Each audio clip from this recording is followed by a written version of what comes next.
Hello, we're ready for another really fun, exciting lesson. And this time it's going to be about people, about portraits and art. And I think you're going to really like this. It's a very interesting lesson. So, portraits, of course, these are our vocabulary. You can stop the lesson at any time, copy things down so that you can actually define it later, or just go right on to the projects. We're going to talk about some famous portraits. This particular portrait was done by Copley, and it's of Paul Revere. He's holding a piece of silver and was known as a craftsman and silversmith.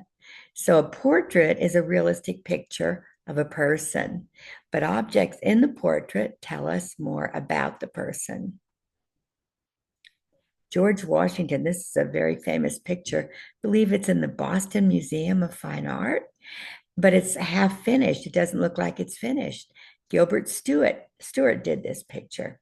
They say that George Washington had very awful teeth, and that artists would lament when they tried to draw him because sometimes his gums would be swollen. This picture is also by Gilbert Stuart, and this is George Washington as a statesman. You can see he has a cravat or a scarf around his neck. You see the columns in the background. This is when he was president. And you can see that the different format than this particular picture by another artist, Peale, who did him as a warrior, as a soldier. And in this picture, he was a much younger man. But what do you notice in the picture that might tell you a little bit about what he was like? He has his hand on a cannon, doesn't he? In the background, you can see the flag and you can see his horse.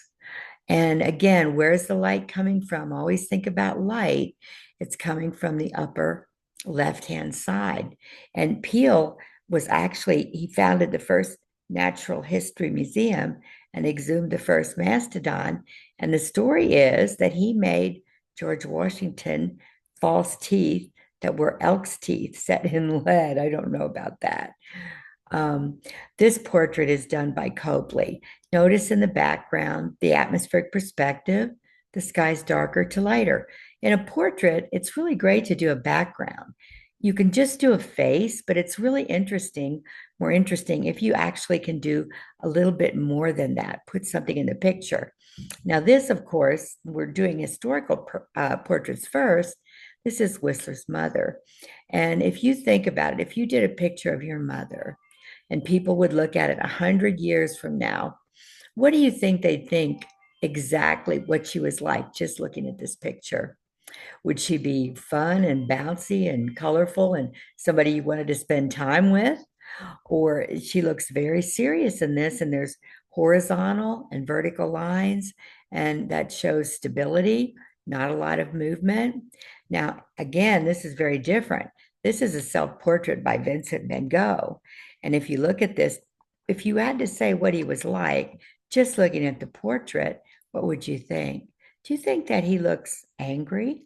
Uh, you think that all of the lines, there's a lot of movement in the picture? What do you think the mood of this picture is?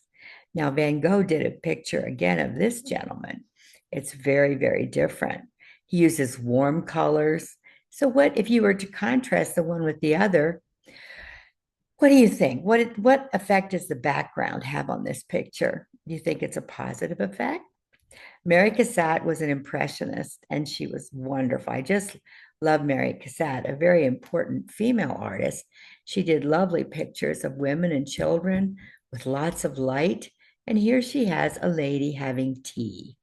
If you look at the lady, you can tell a little bit about her. Do you think that she'd be fun to have tea with? What do you think? She also did this picture of Sarah holding a cat. Again, this is an excellent example of impressionism, a lack of detail, but the colors are true. Now, Renoir was a master impressionist artist, and he did this picture of a lady, and it looks like maybe a mom and a child. But do you know that he had severe arthritis? And it's said that sometimes his son had to tie a paintbrush into his hand so that he could paint. and he's reported to have said, "The pain passes, but the beauty remains." He wanted to create art that was beautiful and uplifting. This is a picture by the great master. Uh, we have the three masters of the High Italian Renaissance. We have Michelangelo, we have Da Vinci, and we have Raphael. And this is Raphael, and this is the Lady and the Unicorn. You have to think in the 1500s, perhaps this was a deer with a mutant horn. We really don't know, or maybe there really were unicorns, not very many, and they became extinct. It's really something to think about. If you look at these pictures, you can see the classic Greek proportions of the face. Thomas Nast, now you might want to do cartoon people. He did these pictures of Boss Tweed, and what do you think he was trying to say? He also did the picture of Santa Claus from the poem "'Twas the Night Before Christmas." A bust is a sculpture depicting a person's chest, shoulders, head, usually supported by a stand. It is similar to a portrait, except it is three-dimensional. A sculpture is art that you walk around. Did you know an architecture is art you walk through? Fashion is art that you wear. Uh, Art permeates many different things. Borglum did these pictures of people. Can you imagine seeing a mountain and thinking, I want to sculpt people at this particular mountain? He used dynamite to get some of the figures. It's just amazing. When you draw a face in proportion, this is a really good diagram. These are the classic Greek proportions of the face. The eyes are actually halfway down the face. This is by Da Vinci, and he's drawing this out, the golden mean, the classic proportions of the face. There are different ways to draw eyes, and there are different ways to draw the mouth. You need to practice these if you're going to be a portrait artist. My belief is that some people have the gift of capturing the essence of a person, and other people really don't. I have a friend that's an unbelievably great bird artist, very famous. Um, he's one of the best known bird artists probably in the country, David Plank, one of the best. And he doesn't do people. He doesn't like to do people. He focuses on birds. If you like to do people, you need to, this is by Charles Dickens. There are only two styles of portrait painting, the serious and the smirk. What do you think that means? And here are six very famous portraits. We have the girl with the pearl earring. We have the great master Leonardo da Vinci with the sfumato in the back. We have Blue Boy.